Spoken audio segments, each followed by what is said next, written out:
hak guna laut itu tidak ada.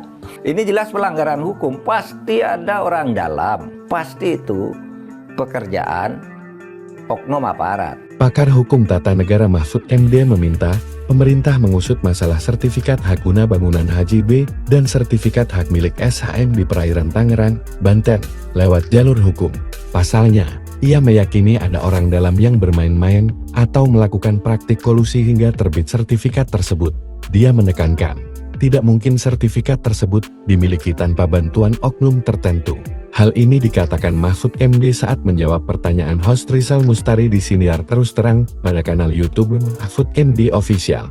Pasti itu pekerjaan oknum aparat atau birokrasi LAR yang mengurus ini. Nah, untuk itu sekarang yang ini nanti harus diusut tersendiri sebagai pelanggaran hukum, kata Mahfud.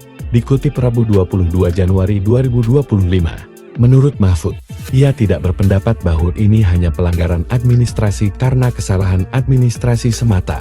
Mantan Ketua Mahkamah Konstitusi MK ini meyakini, tendensi masalah ini adalah perbuatan kolusi yang bisa dijerat pidana pasalnya.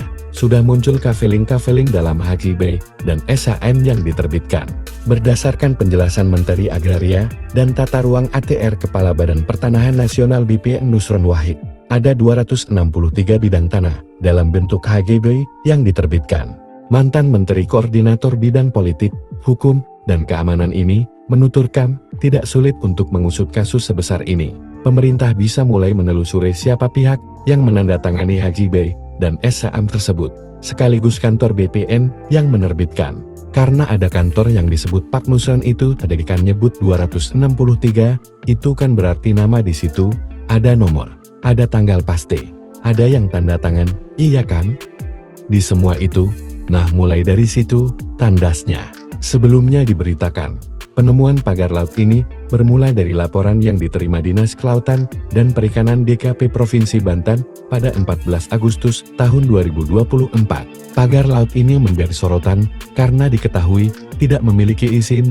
Belakangan, Menteri ATR BPN Nusron Wahid mengungkapkan, pagar laut yang membentang di perairan Tangerang itu memiliki sertifikat hak guna bangunan SHJB dan sertifikat hak milik SHM.